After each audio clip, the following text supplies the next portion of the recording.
ಈಗ ಯಾವ್ಯಾವ ಡಾಕ್ಯುಮೆಂಟ್ಸ್ನ ನೀವು ತಗೊಂಡೋಗ್ಬೇಕು ಅಂತ ನೋಡೋದಾದರೆ, ನೀವು ಮೊದಲನೇ ಡಾಕ್ಯುಮೆಂಟು ನಿಮ್ಮ ಕ್ಯಾಸ್ಟ್ ಇನ್ಕಮ್ ಸರ್ಟಿಫಿಕೇಟ್ ಅಂತೂ ಕಡ್ಡಾಯ ತಗೊಂಡೋಗಲೇಬೇಕು. ನೀವು SC ST ಈ ಥರ ಯಾವುದಾದ್ರೂ ರಿಸರ್ವೇಷನ್ ಇದ್ದರೆ ಆ ರಿಸರ್ವೇಷನ್ಗೆ ಸಂಬಂಧಪಟ್ಟಂಥ ಸರ್ಟಿಫಿಕೇಟು ಒರಿಜಿನಲ್ಲೇ ತಗೊಂಡೋಗ್ಬೇಕು, ತಲೆಯಲ್ಲಿ ಇಟ್ಕೊಳ್ಳಿ. ಅದಾದಮೇಲೆ SSLC 10th marks card original, second PUC marks card original, ಅದಾದಮೇಲೆ KCETಯ ವೆರಿಫಿಕೇಷನ್ ಸ್ಲಿಪ್ಪು ಅದು ಕೂಡ ತಗೊಂಡೋಗಿ. ಅದ್ರ ಜೊತೆಗೆ ಕ್ಯಾಂಡಿಡೇಟ್ ಸ್ಟೂಡೆಂಟ್ ಸರ್ಟಿಫಿಕೇಟ್, ನಿಮ್ಮ ಒಂದು ಏನು ಸ್ಟಡಿ ಸರ್ಟಿಫಿಕೇಟ್ ಇರುತ್ತಲ್ಲ ಅದು 10th ಮತ್ತು ಸೆಕೆಂಡ್ PUC ಎರಡೂ ತಗೊಂಡೋಗ್ಬೇಕು, ಜೆರಾಕ್ಸ್ ತಗೊಂಡೋಗ್ಬೇಕು. ಅದ್ರ ಜೊತೆಗೆ ಒರಿಜಿನಲ್ ಕೂಡ ಇರಬೇಕು, ತಗೊಂಡೋಗಿರಬೇಕು.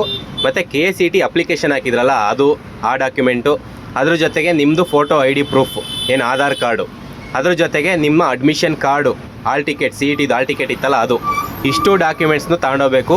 ಇವೆಲ್ಲ ಡಾಕ್ಯುಮೆಂಟ್ ಜೆರಾಕ್ಸು 3 ಸೆಟ್ ತಗೊಂಡೋಗ್ರಿ. ಅದ್ರ ಜೊತೆಗೆ 10 ಪಾಸ್ಪೋರ್ಟ್ ಸೈಜ್ ಫೋಟೋನ ತಗೊಂಡೋಗಿ, ಇದು compulsory. 10 passport size photo 3 set, ಇದೆಲ್ಲ ಡಾಕ್ಯುಮೆಂಟ್ ಜೆರಾಕ್ಸು ಮರಿಬೇಡಿ.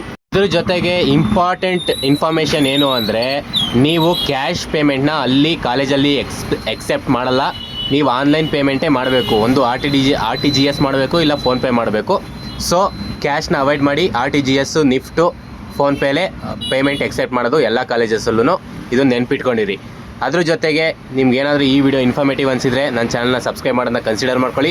ಮತ್ತು ಈ ವಿಡಿಯೋ ನಿಮ್ಮ ಫ್ರೆಂಡ್ಸ್ಗೆ ಏನಾದರೂ ಹೆಲ್ಪ್ಫುಲ್ ಆಗುತ್ತೆ ಅಂದರೆ ಅವ್ರಿಗೂ ಶೇರ್ ಮಾಡಿ, ಅವ್ರಿಗೂ ಹೆಲ್ಪ್ ಆಗಲಿ. ನಾನೇನಾದರೂ ತಪ್ಪಾಗಿ ಹೇಳ್ತಾ ಇದ್ದರೆ, ಏನಾದರೂ ಇನ್ಫಾರ್ಮೇಷನ್ ಸರಿ ಇಲ್ಲ ಅಂದರೆ ಅದನ್ನು ದಯವಿಟ್ಟು ನೀವು ಕಮೆಂಟಲ್ಲಿ ತಿಳಿಸಿ.